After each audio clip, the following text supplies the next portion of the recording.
Ceux qui traversent des moments difficiles, qui sont dans cette salle, je vais revenir là-dessus pour vous faire comprendre que c'est vraiment difficile. Et c'est pourquoi j'ai toujours dit,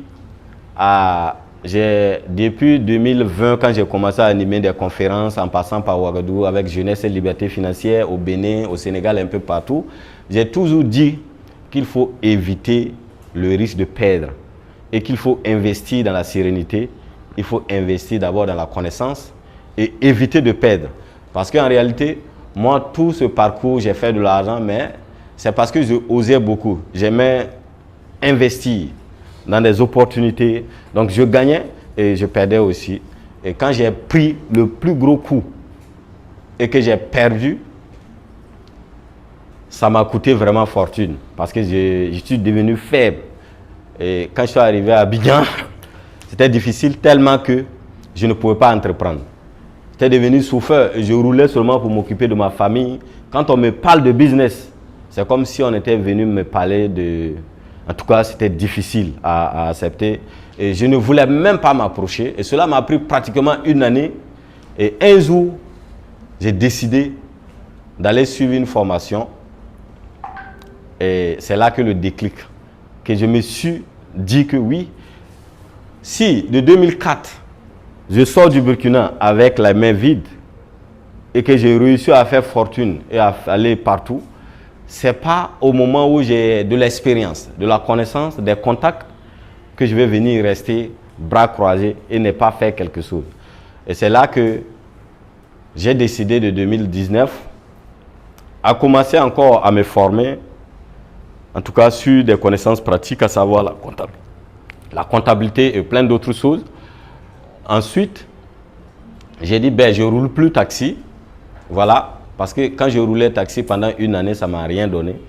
Ça m'a juste servi à prendre soin de ma famille. Maintenant, s'il faut venir dans ce monde pour manger, dormir, occuper de sa famille sans rien faire, est-ce que ce n'est pas mieux de mourir seulement? Ce n'est même pas nécessaire. Donc, c'est là que j'ai décidé de ne pas rouler. Ma femme même était vraiment très surprise et étonnée. Elle dit, mais nous allons faire comment pour manger? Mais j'ai dit, mais si nous sommes venus manger, pendant le temps que les oiseaux mangent, alors c'est mieux qu'on ne mange plus. Et là, je me suis mis à réfléchir.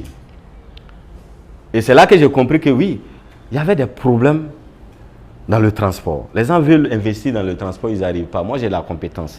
J'ai des contacts dans ce domaine-là. Pourquoi je ne lance pas?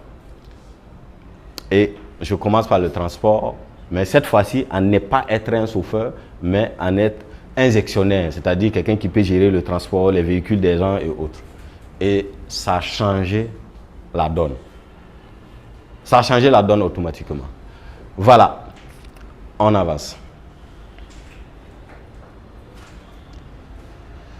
Donc il faut dire que toutes ces difficultés, je les ai vécues, mais à travers chaque difficulté, c'était des opportunités que je ne voyais pas, mais au fil du temps, j'ai pu saisir.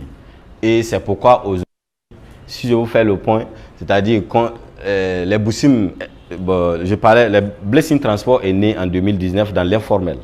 Quand je crée Blessing Company, en 2019, c'était de l'informel. Je n'avais pas enregistré l'entreprise et j'ai travaillé dans le transport.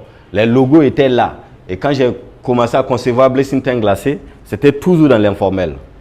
Depuis 2020, c'est-à-dire, et dans l'informel, c'est à partir de 2021 que je suis allé à la CPC pour aller déclarer cette entreprise. Donc, si on veut bien voir, de 2021 aujourd'hui, rien qu'avec les impôts que nous payons aujourd'hui, je me retrouve avec pas moins de 500 000 le mois, pour rien que les impôts. Donc, dire que je suis allé vraiment très vite. Mais si quelqu'un qui n'avait pas d'expérience avant, on va avancer, hein, qui se lève et qui crée l'entreprise en 2019 et qui décide directement d'aller enregistrer l'entreprise, ben, il sera vraiment étouffé. Parce que les impôts ne blaguent pas. C'était la raison même de la fermeture des Boussim SRL du Congo, qui ont eu, en tout cas, à avoir une succursale au Togo et au Burkina Faso.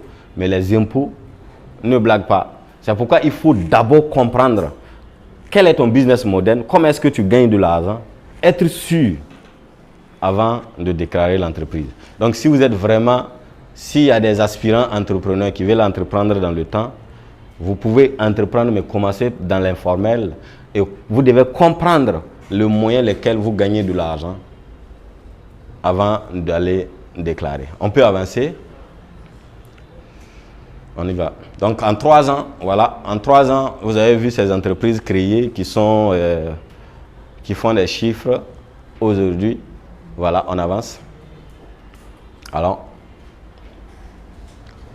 ouais, ça c'est le lavage. Voilà, pour ceux qui sont déjà venus à mon bureau, vous allez voir que jusqu'à aujourd'hui, moi-même, mon bureau principal, c'est dans mon lavage que j'ai fait le bureau et puis je suis assis.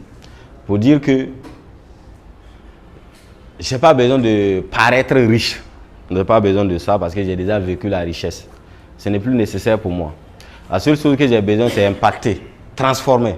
Je voudrais vraiment qu'au sortir de cette salle, des personnes soient transformées et qu'ils sachent quoi faire réellement de leur vie pour que d'ici là, en tout cas, on soit entouré des millionnaires. Oui, des millionnaires parce que je suis initiateur du réseau des millionnaires, vous voyez. Et notre objectif principal, c'est transformer et aller de l'avant ensemble.